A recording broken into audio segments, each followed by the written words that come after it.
Assalamualaikum warahmatullahi wabarakatuh. Bismillah, alhamdulillah, wassalatu wassalamu ala sayyidina wa maulana wa syafi'ina wa habibina Muhammad Rasulillah wa ala alihi wa sahbihi wa manittaba'a bihudah. Hadratil muhtaramin, ashab al-fadilah, sadatul ulama wal masyayikh, hadratis syekh Mbah Kiai Haji Jirjis Ali Maksum atalallahu baqa'ah zuhran lana wal ummah, beserta ibunya Hajah Lutfiyah dari Cirebon, Al-Mukarram, para ibunya di Krapyak, ibunya Zainal, ibunya Ida Hamam, ibunya Atabik, hafidhakumullah kullukum. Hadratis Syekh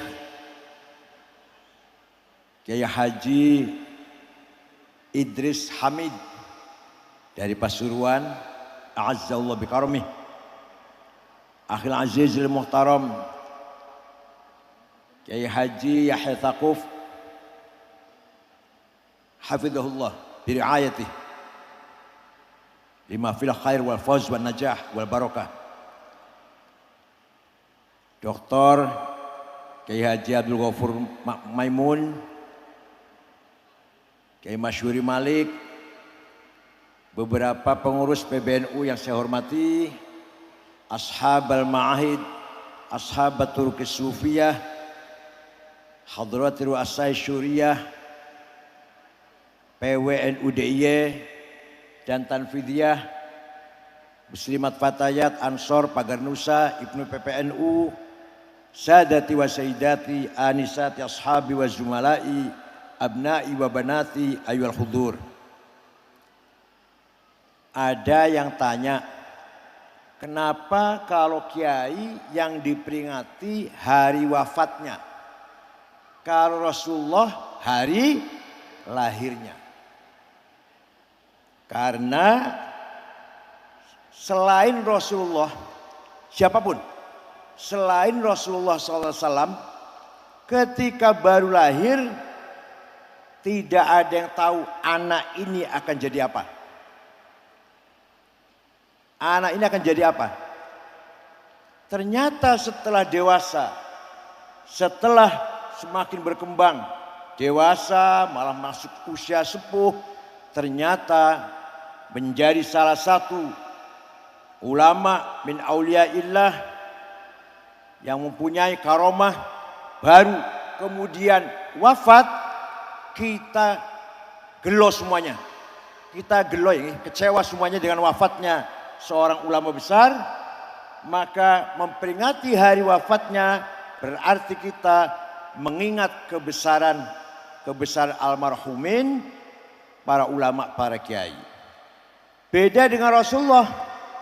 Kalau Rasulullah begitu lahir sudah membawa rahmatan lil alamin. Karena Rasulullah lahir merupakan tajalli syuhudi min tajalliyatillah. Allah yang maha az-zatul mutlaqah al-mujarradah anisbil idhafat, the absolute one existence without relation. Kemudian Allah terjadi proses al-faidul aqdas, the most holy emanation, muncullah asma-asma'nya yang 99. Kemudian terjadi lagi proses al-faidul muqaddas, the holy emanation, muncullah al-a'yanu thabitah, kalau kata mubalag alam arwah. Jadi alam arwah itulah melalui nuqtah markaziyah Nur Muhammad terjadilah alam semesta ini merupakan tajalliyat, ta'ayyunat, tanazzulat dari zat Allah yang maha mutlak. Maka kita yang ada ini semuanya tajallinya wujudnya Allah yang mutlak, manifestasi wujud Allah yang mutlak setelah melalui Nur Muhammad. Kalau gitu Nur Muhammad itu adalah apa? Al-wujudul haq al-makhluqu bih. Al-wujudul haq alladzi khalaqallahul khalqa bihi. Wujud yang hak yang Allah mewujudkan alam semesta ini dengan Nur Muhammad. Kalau kata orang Kristen, the Logos. Kalau kata Yunani, the Nous. Kalau kita, Nur Muhammad atau Hakikah Muhammadiyah, the essence of Muhammad. Itulah wujud yang hak yang Allah menciptakan alam semesta ini melalui Nur Muhammad itu.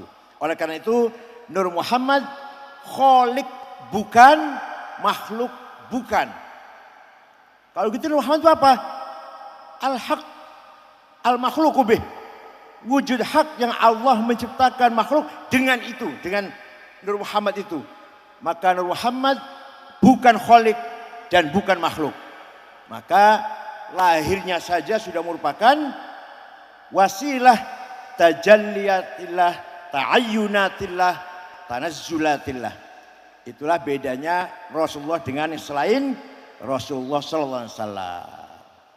Oleh karena itu Burdah mengatakan, ya akramal khalqi ma liman aludhu bihi siwaka inda hululil hadithil amami fa inna min judika dunya wa dharataha wa min ulumika ilmal lawhi wal qalami. Wahai makhluk yang paling mulia, kami tidak mempunyai andalan selain engkau ya Rasulullah. Sesungguhnya engkau adalah dengan sifat kedermawananmu, kemurahanmu, Allah menciptakan dunia dan akhirat. Dan dari nurmu itu semuanya diambillah ilmu yang ada di Lauh Mahfuz dan yang ada di kolam. Oleh karena itu Rasulullah merupakan aslul wujud, tajalli syuhudi min tajalliyatillah. Muga-muga paham, muga-muga.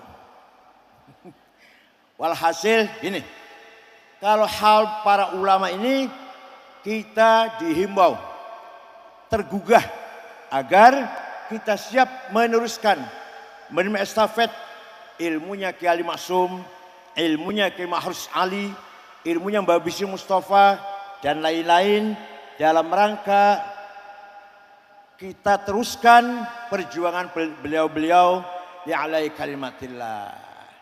Kiai Ali Maksum, Kiai Bisi Mustafa, Kiai Mahrus Ali pun meneruskan ilmunya Mbah Hasyim Asy'ari, cara dakwah metodenya Mbah Wahab. Mbah Hasyim Asy'ari, Mbah Wahab pun meneruskan metode cara dakwahnya para wali songo. Wali songo meneruskan cara dakwahnya, metodenya para salafus soleh dari Rasulullah sallallahu alaihi wasallam. Oleh karena itu tadi Gus Yahya sudah panjang lebar bagaimana kita harus merasa bertanggung jawab kalau betul-betul mengaku alumni Krapyak seperti saya ini, jelek-jelek alumni Krapyak lah. Harus merasa bertanggung jawab meneruskan amanah yang dulu pernah dipikul oleh Mbah Ali Maksum. Sudah saatnya kita semua sekarang meneruskannya, menyempurnakan kalau bisa, melestarikan, mempertahankan. Ternyata silahkan pesantren dicaci maki, silahkan pesantren dipojokkan, diremehkan, tapi tetap pesantren adalah al-hisnul hasin, benteng yang kokoh mempertahankan ta'alimiddin islami. Tanpa pesantren maka ormas Islam hanya namanya doang, hanya namanya saja. Hatta NU kalau tidak ada pesantren hanya plang saja, plang merek. Jadi ormas Islam apapun hatta NU kalau tanpa di backup oleh ilmu ulama pesantren tidak ada apa-apanya. Nah, sinilah kelebihan pesantren yang telah kita nikmati, telah kita rasakan. Seperti Gus Yahya tadi katakan, sudah nikmat kita ini hidup menjadi santri. Luar biasa. Jangan dikira di pesantren tidak ada ilmu. Apa itu pesantren? Yang diajarkan apa itu? Enggak relevan sudah. Ente gak pernah santri ngomong gitu. Ini sini, saya ajari sini. Suatu hari Imam Syafi'i mendapat surat dari Gubernur Abdurrahman Al-Mahdi, Gubernur Transoksania Mawaro An-Nahar. Isinya surat, Syekh, saya ingin paham syariat Islam. Gimana Syekh? Imam Syafi'i memanggil muridnya namanya Rabi' bin Sulaiman Al-Muradi. Sini Rabi' sini. Bawa kertas, bawa pulpen. Ayo kita nulis surat menjawab pertanyaannya gubernur. Imam Syafi'i imla dikte ngendikan, Rabi' nulis.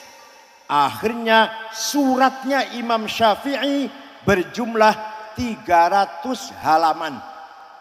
Itulah yang namanya Ar-Risalah dari Imam Asy-Syafi'i. Isinya gimana isinya? Kalau rinci 2 tahun, 4 semester. Kalau ringkas saja begini isinya.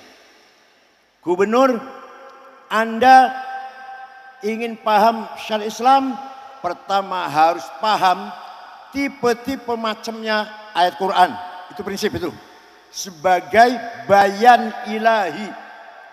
Idah ilahi, penjelasan dari Allah melalui Al-Quran. Tapi jangan disamaratakan. Ayat Quran macam-macam.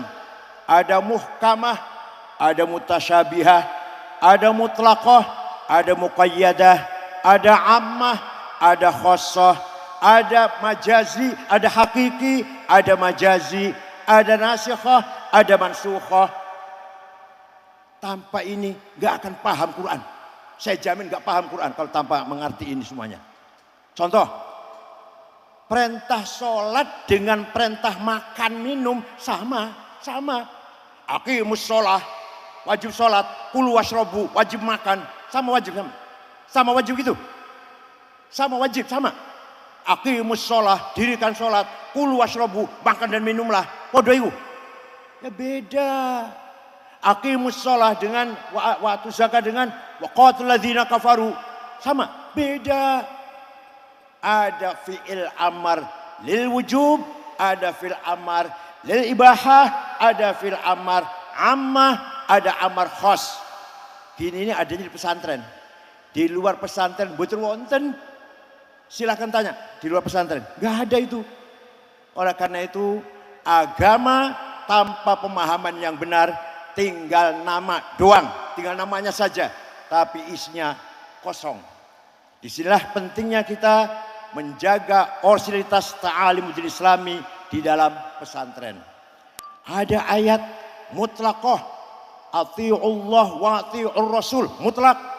Wa ulil amri minkum, wajib taat pada presiden, muqayyad. Kalau presidennya baik, coba sama-sama fil amar dalam satu rangkaian. Yang ini mutlak, yang ini muqayyadah. Ada hakiki, ada majazi. Yadullah fauqa aydihim. Tangan Allah di atas tangan orang kafir, bukan tangan. Allah enggak punya tangan. Kullu man 'alaiha fan wa yabqa wajhu rabbika dzil jalali wal ikram. Semua yang di muka bumi akan hancur kecuali wajahnya Allah, mukanya Allah, bukan wajah. Itu zatnya itu. Kalau hanya letterlek terjemahan, tidak akan paham syariat Islam dengan benar. Inilah bayan ilahi. Setelah paham bayan ilahi, harus paham bayan nabawi, yaitu hadis. Kenapa? Harus itu, nggak bisa kalau tanpa bayan nabawi. Karena hadis sebagai mufassil, syarih, mubayyin. Hadis fungsi sebagai yang merinci, yang menjelaskan, yang membeberkan, yang memperluas. Itu hadis. Contoh, Allah perintah sholat, aqimus sholat di Quran 62 kali. Tapi Quran tidak menjelaskan namanya sholat itu apa. Berapa kali sholat sehari semalam, gak ada itu. Kalau yang bilang ada gak pernah baca Quran, itu jelas. Kalau baca Quran tuh. Itu putranya Baidah Pahamam, ya dokter, ya hafidh Quran. Masya Allah, luar biasa ini. Ya dokter, ya hafidh Quran. Ini kayak Ibnu Sina ini. Dokter hafidz Quran Ibnu Sina itu. Jadi kalau tanpa hadis kita tidak tahu namanya sholat itu apa. Berapa kali sholat sehari semalam. Di Quran tidak ada. Adanya di hadis. Furidat alaikum khamsu maktubat. Al-Dhuhr, wal-Asr, wal-Maghrib, wal-Isya, wal-Fajr. Hadis pun beberapa grade. Ada hadis yang tidak mungkin salah, nggak mungkin bohong. Marwahu jam'un an jam'in la yuhtamul fil kidb wal khata'. Ada hadis masyhur terkenal, ada hadis aziz yang bernilai, ada hadis ahad individual. Dikira gampang apa memahami syariat Islam? SAG ya, insyaallah. Jebolan sekolah tinggi swasta, dosanya sering mencret, dianya sering bolos. Bayar 15 juta di wisuda, SAG. Terjemahan, insyaallah. Tak kira alim tenanan, terjemahan. Isi tasnya isi niku terjemahan Khulasatul Yakin, terjemahan gambar-gambar caranya sholat, caranya wudhu, gambar itu. Itu katanya kalau baca buku itu ini sholat versi Al-Quran dan Sunnah.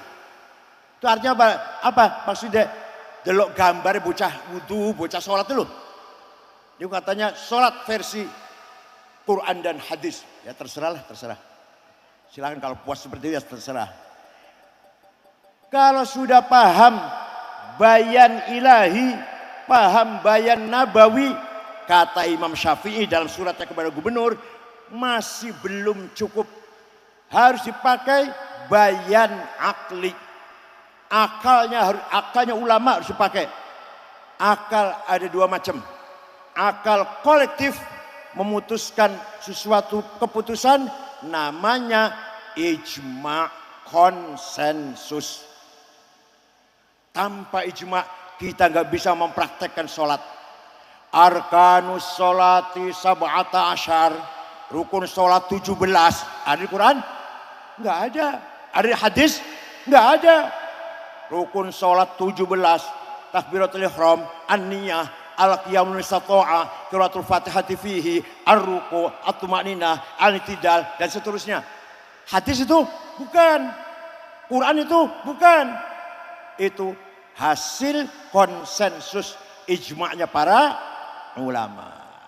Kalau ada orang sholatnya baik, saya tanya, Ustadz ente sholatnya baik sekali, belajar dari mana Ustadz? Oh saya belajar langsung dari Quran dan hadis. Wallahi demi Allah bohong. Yang benar jawabnya, saya bisa sholat dari ayah, dari ibu, dari ustadz, dari imam musola sebelah rumah. Nanti imam musolanya dari kiainya, gurunya, syekhnya mentok pada Imam Syafi'i. Imam Syafi'i gurunya Imam Malik antara lain. Imam Malik gurunya Imam Rabi'ah. Imam Rabi'ah gurunya Imam Kharijah. Imam Kharijah putra sahabat Zaid bin Thabit. Sahabat Zaid dari Rasulullah SAW. Jadi kita tidak mungkin bisa sholat tanpa taklid kepada imam. Kalau hanya langsung Quran hadis saja. Bayangkan.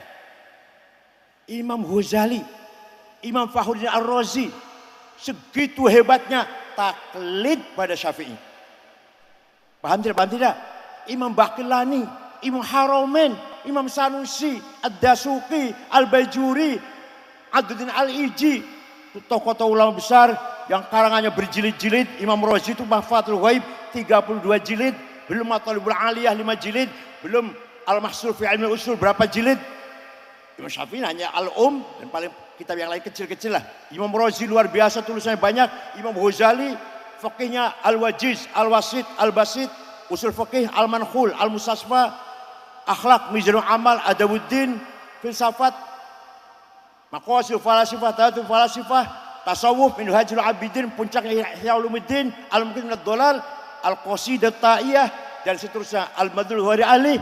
Taklid pada Syafi'i. Ente baru SAG, ya Allah. SAG. Gak mau tahu Syafi'i, SAG. Ayo siapa lagi? Contoh siapa lagi? Oleh karena itu agama bisa benar. Tadi bisa sudah menyinggung. Kalau dengan bisanad sahih, dengan sanad yang benar. Sekarang kalau ada sesuatu yang baru. Di Quran tidak ada, di hadis tidak ada, ijma ulama pun tidak ada. Gimana caranya? Pakai akal, akal individual. Namanya qiyas, analogi. Qiyas ada 9, aulawi, burhani, mantiki, jadali, istiqra'i, tamthili, khitabi, syi'ri, iqna'i. Maka menurut Imam Syafi'i cukup Quran, hadis, ijma', qiyas. Tidak usah ditambahi seperti Imam Abu Hanifah al-istihsan, al-maslalah mursalah, cukup qiyas. Sebab qiyas itu juga di dalamnya ada masalah mursalah, ada istihsan. Tidak seperti Imam Hambali ada al-istishab. Kata Syafi'i cukup sampai qiyas. Istishab masuk dalam qiyas. Tidak seperti Imam Malik ada ra'yu ahli Madinah. Karena menurut Imam Syafi'i ra'yu ahli Madinah termasuk dalam qiyas. Oleh karena itu Syafi'i cukup 4. Quran, hadis, ijma' dan qiyas. Contoh. Narkoba.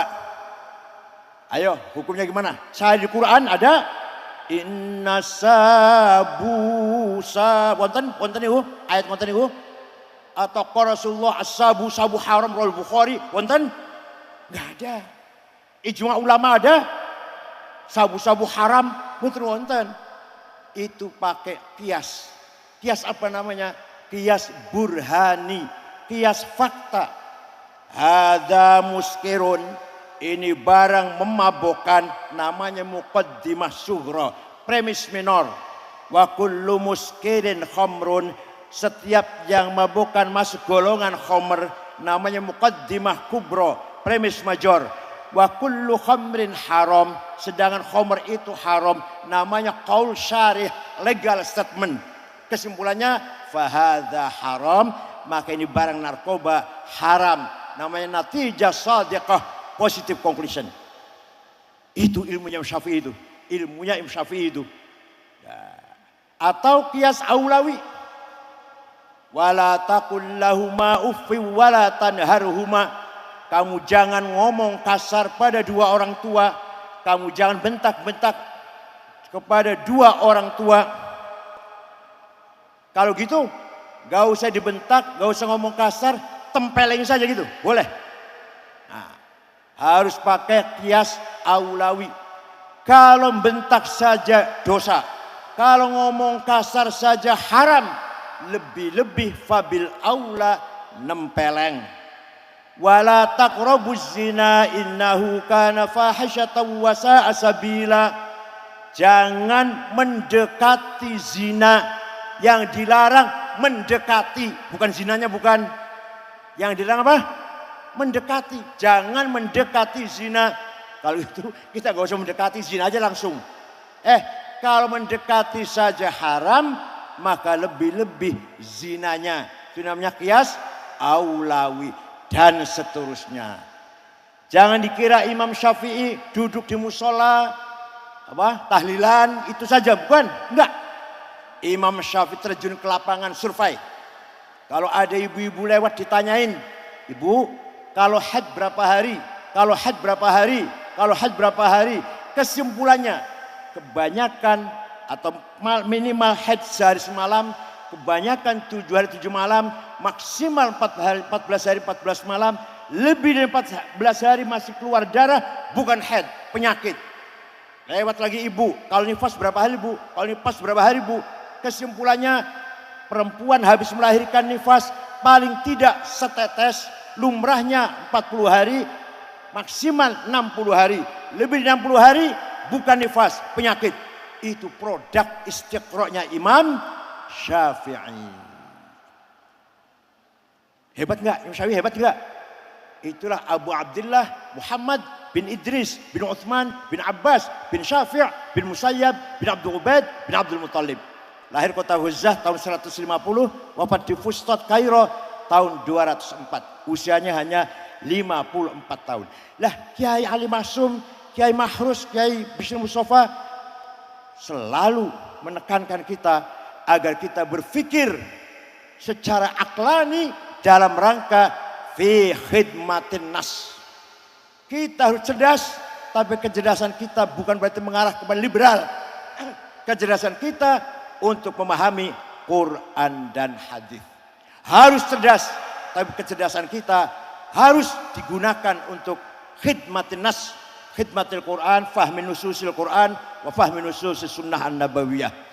Saya dulu ngaji sama Kiai Mahrus, ba'da subuh mughnil labib, ba'da zuhur uqudul juman, idahil mubham sulmun warok, ba'da asar ghayatul wusul, ba'da isya fathul wahab. Waktu saya di Boya itu, kemudian pindah ke Krapyak, ngaji sama Kiai Ali Maksum, Jawahir Bukhari, apalagi ya, lupa saya, apalagi ya? Apa? Ba'da subuh, ba'da subuhnya? Wahal ajal ba'da subuh, ada ba'da maghrib. Ba'da maghrib, Jawahir Bukhari. Waktu itu Mbak Hidris ini masih kelas 6 Sanawiyah nggih, Kiai. Kelas 6 Sanawiyah. Teman saya sepantarnya Pak Azari Abta ini, sepantar kali kulon ini. Entah kelihatan tua mana, padahal sebenarnya seumur kali kulon itu. Mbak Jirjis masih nom banget waktu itu, masih nom banget Mbak Jirjis ini. Ya Allah, saya 71 sampai 75 di kamar H18. Alhamdulillah, walaupun hanya 3 tahun setengah, tapi saya mendapatkan barakatul ilm min hadratil marhum wa maghfurlah Bah Ali Maksum. Allah yarhamuh, aq'adahu Allah fi maq'adi sidqin 'inda malikin muqtadir. Sekarang sudah duduk di sisi Allah dalam tempat duduk namanya maq'adi sidqin 'inda malikin muqtadir. Nah, caranya Kiai mengajarkan ilmu luar biasa, luar biasa. Ya Allah. Mubtada utawi. Itu Kiai dari mana saya nggak tahu kita. Mubtada utawi. Khobar iku fa'il opo. Maf'ul bih ing. Itu dari mana Kiai ya? Tahu-tahu kita udah jadi kok.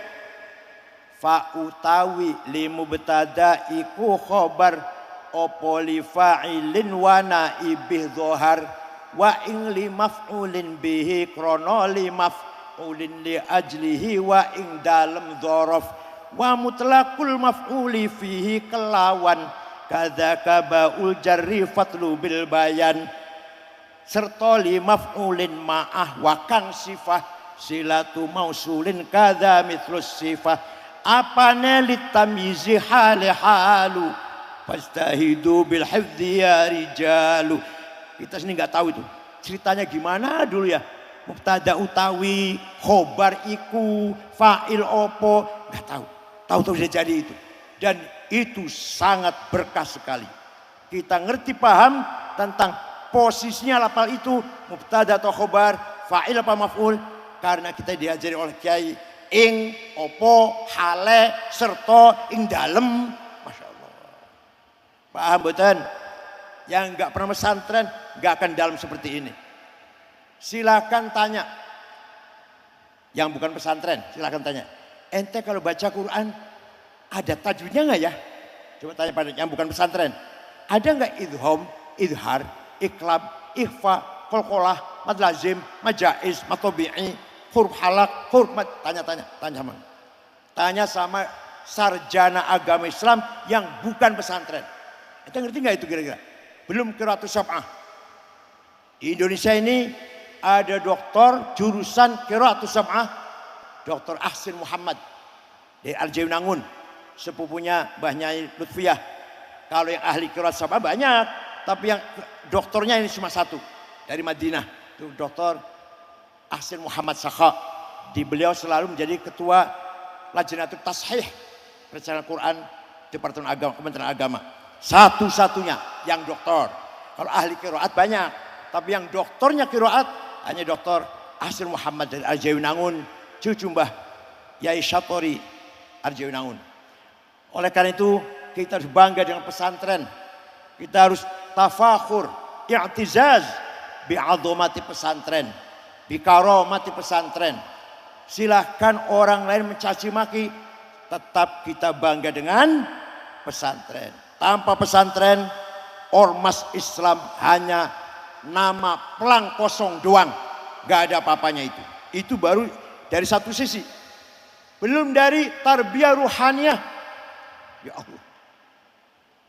Tarbiyah ruhaniyah, kalau tadi ta'lim, ilmu. Di samping itu ada tarbiyah ruhaniyah, gemblengan spiritual. Kiai Maksum, nyun sewu, nggak bisa pidato, bukan ahli ceramah, bukan. Tapi mengapa beliau oleh kita dijadikan panutan, dijadikan nur, cahaya yang akan menuntun kita semuanya. Bukan dari pidato, bukan dari ceramah, tapi dari kekuatan spiritualitasnya.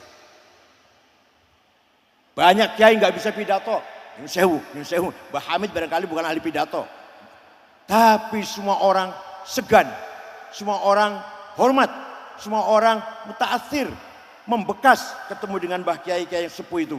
Bukan dari pidatonya, bukan, tapi dari nurun, cahaya yang syurufi jasadih, yang ada pada semua jasadnya, dari ujung rambut sampai ujung kaki, memberikan cahaya kepada kita semua.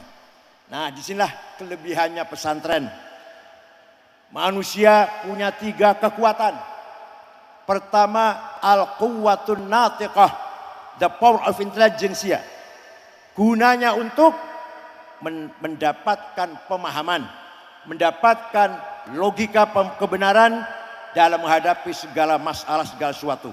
Adanya di otak, al-quwwatun natiqah. Tapi al-quwwatun natiqah ini percuma, gak ada artinya kalau tidak didukung, ditopang oleh al-quwwatul mutakhayyilah, the power of idea. Kita punya ide apa?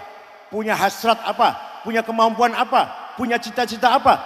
Itu yang akan mendorong manusia menjadi cerdas, manusia menjadi lincah, menjadi jenius, karena ada dorongan dari al-quwwatul mutakhayyilah. Orang yang paling besar himmahnya Rasulullah sallallahu alaihi wasallam. Muhammadun qaimun lillahi dhu himami, Muhammadun sadiqul aqwali wal kalimi. Nabi Muhammad orang yang himmahnya besar. Saya harus menang.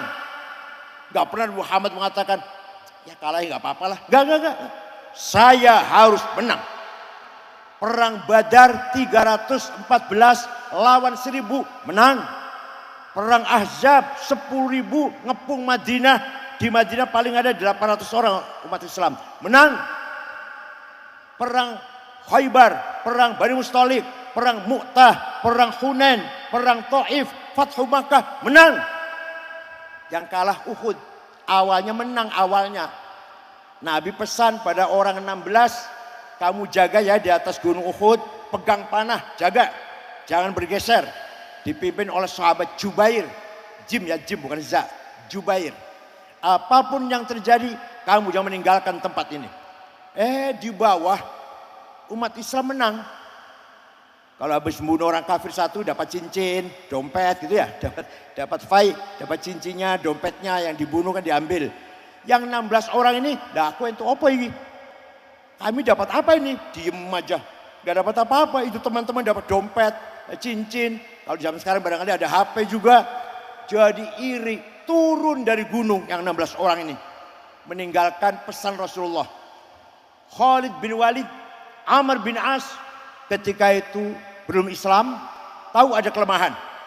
Maka Khalid bin Walid muter naik dari gunung Uhud, mudah sekali mengalahkan orang Islam. Itu barangkali satu-satunya perang Rasulullah yang kalah.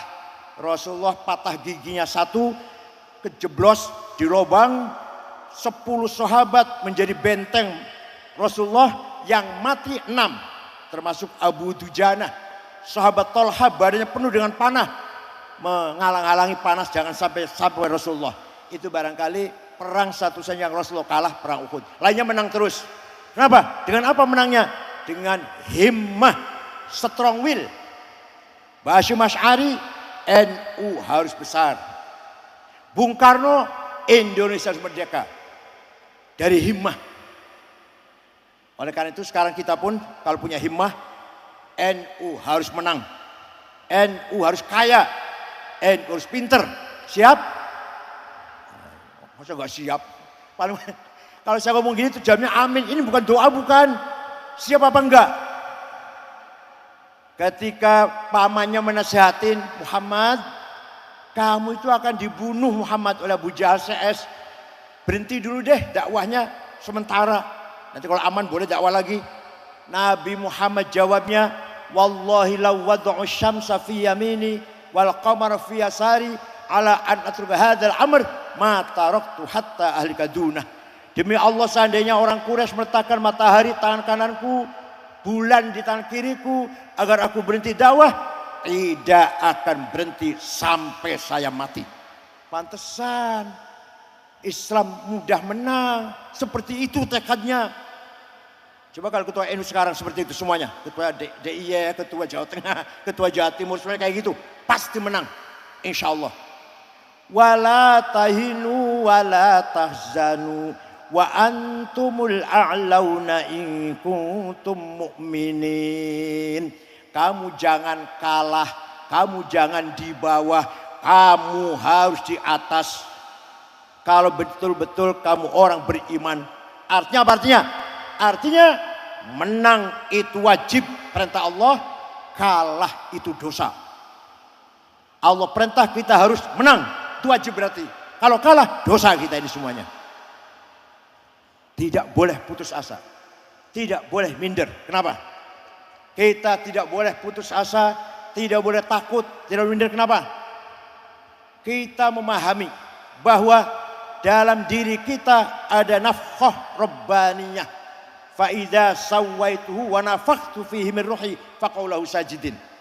Dalam diri kita ini ada divine gas, tiupan ilahi. Kenapa kita harus takut? Kenapa kita harus takut? Dalam diri kita ini ada hembusan Allah. Wa nafakhtu fihi min ruhi. Kenapa kita harus susah? Kenapa kita harus sedih? Enggak boleh. Tunjukkan saya bersama Allah. Dalam diri saya ada tajallinya Allah. Ala inna Allah la khaufun wa lahum yahzanun. Karena kita sadar dalam diri kita ada nafkhah ilahiyah. Enggak boleh takut. Begitu pula ketika kita menghadapi fitnah, ujian, tantangan, cobaan.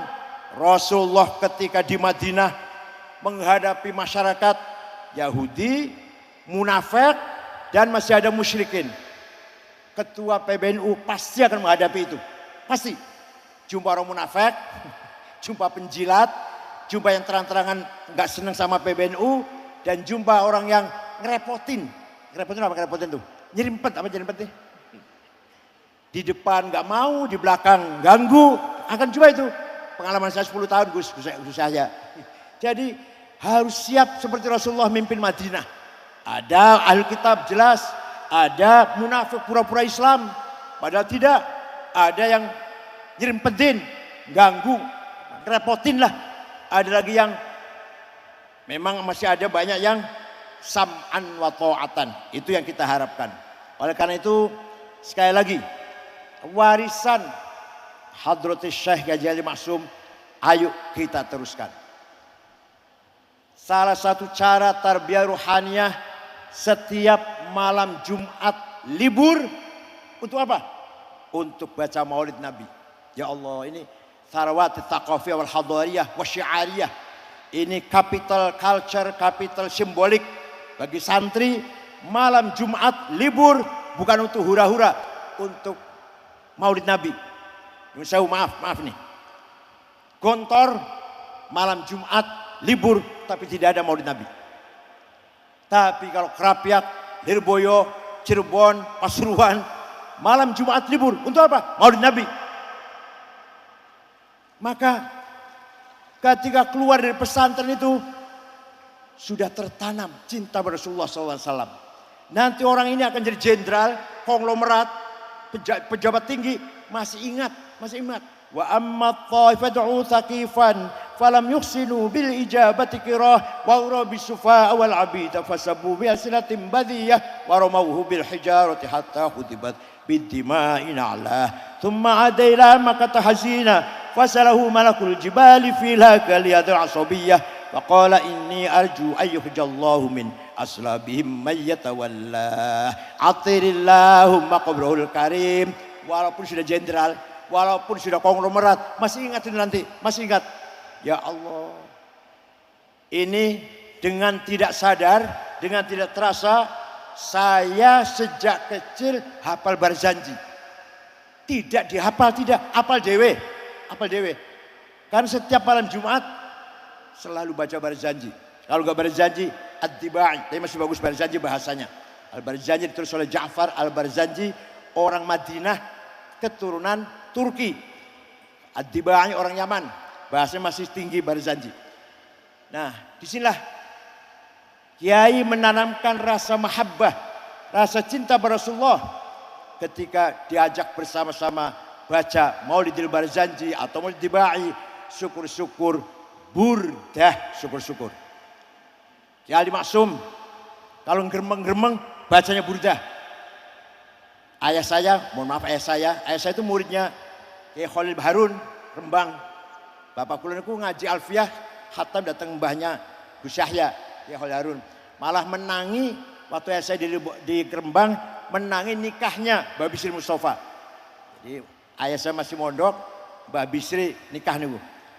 Dengan Ki Mahrus senior pindah dari Boyo, ayah saya pun setelah selesai pindah dari Boyo dan Ki Mahrus menjadi menantu dari Boyo, ayah saya pulang ke Cirebon. Ayah saya pun kalau geremeng-geremeng yang dibaca burdah. Saya lihat beberapa kiai yang istiqomah baca burdah, saya lihat hidupnya fi amnin wastiqrarin walitminan, tenang, ayem, tentrem. Bagaimana tidak? Di sana banyak sekali bait-bait yang artinya sangat indah. Wa man takun bi rasulillahi nusratuhu intalqahul usdu fi ajamiha tajimi. Siapa orang yang mendapatkan pertolongan Rasulullah, maka ketika jumpa dengan harimau, harimau pun akan menjadi jinak. Percaya nggak itu? Percaya nggak itu? Percaya tidak itu? Siapa yang mendapatkan pertolongan Rasulullah ketika menghadapi harimau, harimau akan menjadi jinak. Intalqul usdufi ajamiha tajmi. Walan taro min waliyin ghairu muntasiri bihi wala min aduwin ghairi munqasimi. Kamu lihat setiap orang yang di backup oleh Rasulullah SAW pasti menang. Siapa yang tidak di Rasulullah pasti kalah. Itu kalau dibaca terus menerus, apalagi bacanya dengan khusyuk, dengan tadabbur, insya Allah kita selalu ala barakatillah. Belum lagi. Apa tadi? Huwal habibul ladzi turja syafa'atuhu likulli hawlim minal ahwali muqtahimi da'a ilallahi fal mustamsikuna bihablin ghairi munfasimi.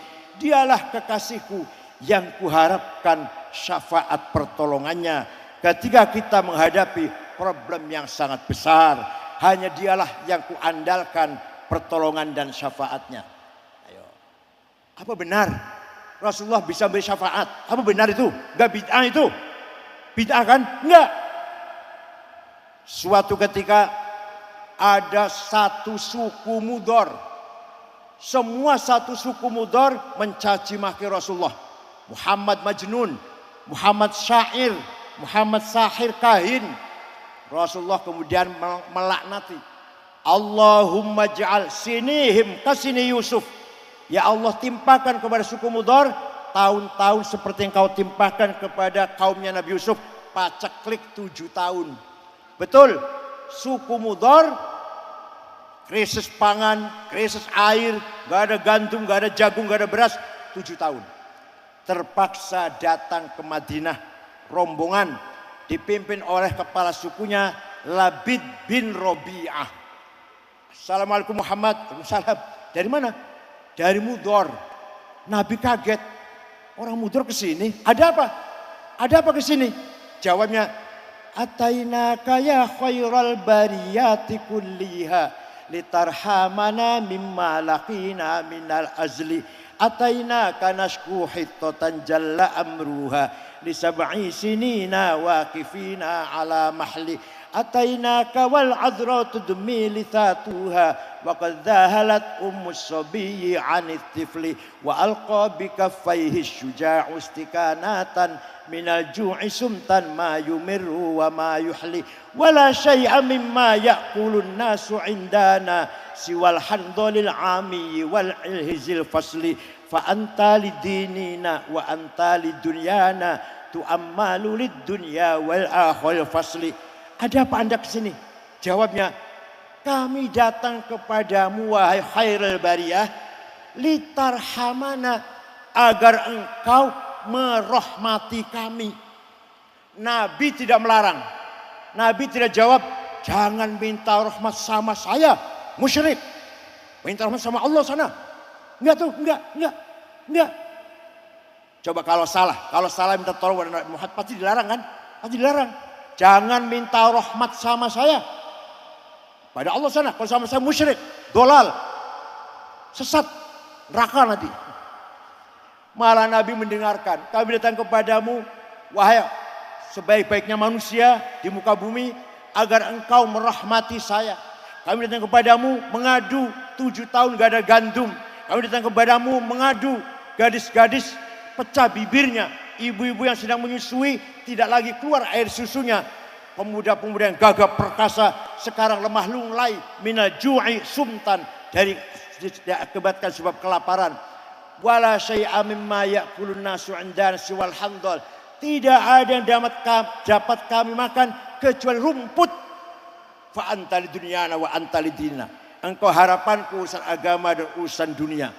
Nabi kemudian berdoa, Allahumma asqihim ghaitham mughitha wa anzil alaihim minas samaa'i ma'am midrara waj'al suqya rahmatin wa la taj'al suqya 'adzabin wa la halakin wa la hadmin wa la gharaq.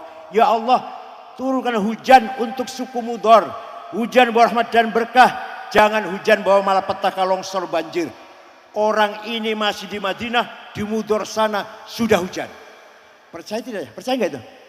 Percaya tidak? Ada yang tanya pada saya, ente cerita ini dari mana sih? Dari kitab tarikh, saya bilang. Saya baca kitab tarikh enggak ada tuh. Saya tanya, kitab tarikh yang ente baca apa? Khulasatu Nuril Yakin. Yang enggak ada, pinter. Saya mau ngatakan goblok kayak Gus Miftah. Bacanya Khulasatu Nuril Yakin. Yang enggak ada cerita begini. Kalau mau tahu cerita seperti ini, baca Al-Kamil Fit Tarikh Libni Athir, 13 jilid, Tarikhul Umami wal Muluk Ja'far Ibnu Jarir At-Tabari, 10 jilid, Tarikh Hadrah Islamiyah Ahmad Syalabi, 9 jilid, Fajrul Islam, Duhal Islam, Dhurul Islam Ahmad Amin, 8 jilid, baru tahu cerita seperti ini. Baca terjemahan Khulasatu Nur Yakin. Ya Allah. Sedih saya melihat orang seperti itu. Sombongnya Masya Allah. Bid'ah, sesat, dolal. Pelan-pelan. Oh sesat dolal gimana? Ibnu Abbas pernah bersyair begini. Ibnu Abbas. Qara'na fid duha wala sawfa yu'ti. Fasarra qulubana dzakal 'ata'u hasyaka ya Rasulullah hitarda wa fina man yu'adzabu aw yusa'u. Ini sejarah ini. Kata Ibnu Abbas, saya kalau baca surat Ad-Duha senang sekali. Mana yang paling senang, di mana yang paling senang? Ayat wala saufa yu'tika rabbuka fatarda. Muhammad, kamu minta apa saja saya kasih sampai kamu senang, sampai kamu happy. Nah, kira-kira Rasulullah senang tidak kalau melihat ada umatnya disiksa? Gak mungkin senang Rasulullah. Hasya kaya Rasulullah antardo wa fina man yu'adzabu aw yusa'u. Maka saya, kata Ibnu Abbas, tidak ada saya andalkan kecuali mahabbat Rasulullah sallallahu alaihi wasallam. Itu Ibnu Abbas, sahabat, ngomong kayak gitu. Ente baru SAG nggak mau ngomong kayak Ibnu Abbas. Ya Allah.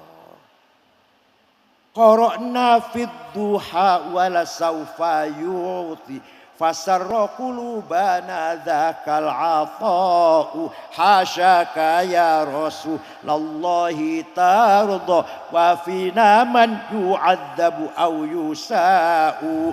Tidak mungkin Rasulullah akan happy, akan senang kalau melihat kita ada yang disiksa oleh Allah. Oleh karena itu hanya dengan sujudnya Rasulullah nanti di akhirat Allah akan memberikan syafaat kepada umat Muhammad yang percaya dengan syafaatnya. Tapi kalau nggak percaya nggak ada apa nggak percaya. Inilah barangkali warisan ajaran dari para ulama, dari para sesepuh, dari ulama salafus soleh yang selalu menanamkan kepada anak didiknya, santrinya agar mencintai Rasulullah Sallallahu Alaihi Wasallam.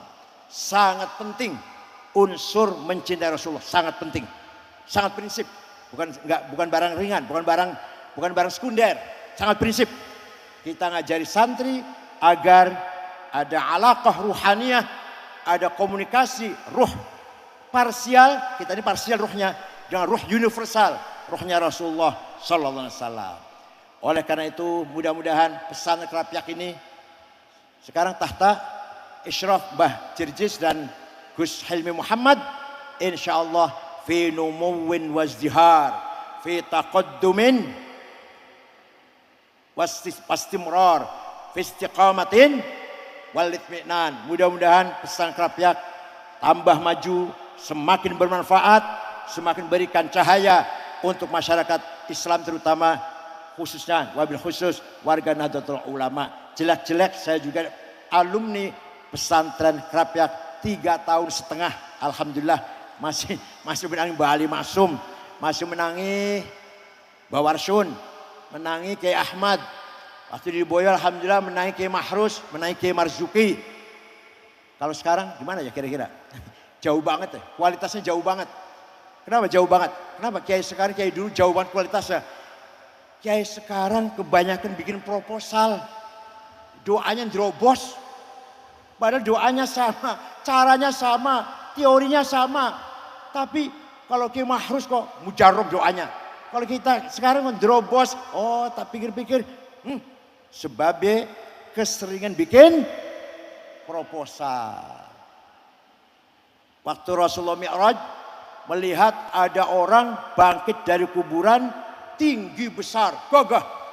Setelah didekatin mukanya bolong, mukanya nggak ada dagingnya. Rasul kaget, man huwa Jibril? Itu siapa Jibril? Oh niku umat panjenengan yang rajin bikin proposal. Silakan, rajin bikin proposal, nanti bangun dari kuburan nggak ada dagingnya mukanya, silakan. Ya Allah, mudah-mudahan pesantren semuanya, semua pesantren, Kempek, Gedongan, Arjawinangun, Babakan Ciwaringin, Kerapiak Libuat, Tegarejo, semuanya benar-benar menjadi benteng yang kokoh yang pertahankan ilmu-ilmu Islam, ajaran-ajaran Islam ahli sunnah wal jamaah. Tanpa pesantren sekali lagi Islam Indonesia tinggal namanya saja. Silakan lihat masyarakat Kuwait, Qatar, Bahrain, Emirat baca Quran saja nggak bisa rata-rata. Kecuali yang ngaji betulan. Rata-rata orang sana jangan heran baca Quran aja nggak bisa. Anak Saudi banyak sekali nyun sewu ngaji nahu sama saya. Dia jurusnya bahasa Arab, kalau saya sulit dengan, tapi mau ujian belajar nahunya sama saya. Anak Mekah asli itu. Jadi alhamdulillah kita ini luar biasa sebenarnya, luar biasa kita ini. Banyak sekali anak Arab, ya nyun sewu. Saya lulus cum laude. Yang Arab biasa-biasa saja tuh. Saya lulus doktor cum laude, S1 cum laude, S2 tidak, S3 cum laude lagi. Yang orang Arab gak cum laude. Saya orang Jawa, kamu Kempek lagi, deso banget Kempek. Kenapa itu? Kita punya kelebihan dididik di pesantren. Itu rahasianya. Kalau S1 gampang, asal kuliah jadi lulus selesai. Begitu S2, S3, baca, nulis, menyimpulkan, baru itu mogok itu. Kalau nggak betul-betul bisa baca kitab pun dengan cara paham yang benar. Baca, 1 tahun baca itu. Menyimpulkan, 1 tahun lagi. Baru tahun ketiga tulis. Baru tahun keempat ujian. harus 4 tahun. Tahun pertama baca, tahun kedua pahami, tahun ketiga ayo kesimpulan. Ya Allah, saya masih ingat waktu mahasiswa di Ummul Qura sampai ambeien saya waktu lulus dari Ummul Qura itu. Alhamdulillah tidak kalah dengan anak Arab yang asli bahasa Arab. Kenapa? Antara faktor saya cum laude apa? Tidak satu pun salah dari sisi nahwu. Itu antara lain yang bisa menjadikan disertasi saya cum laude itu. Tidak satu pun dijumpai kesalahan dari sisi nahwunya. Walhasil jebolan Krapyak insya Allah bisa dibanggakan lah. lumayan. Alhamdulillah. Mbah Idris ya keluaran Riyadh. Riyadh Mbah Idris ya. Keluaran Riyadh. Jumpa saya di sana, saya jumpa beliau. Pak Mukhid Abdul Fattah, Pak Mahfur Utsman, Pak As'ad Said Ali. Itu juga alumni Krapyak, 11 tahun jadi wakil BIN. Badan Intel Negara, itu muridnya Mbah Halim Maksum. Siapa lagi? Pak Ali As'ad, Pak Masdar, Kiai Haji Mustafa Bisri, dan seterusnya lagi kiai-kiai yang lain. Semua mendapatkan ilmu dan barokah dari almarhum wal maghfurlah Hadratus Syekh Kiai Haji Ali Maksum. Allah yarhamu. Allah yahud biyadihi ila jambih wa biridahu ila kanafih wa bimaghfiratihi wa rahmatih ila ma baina yadayhi.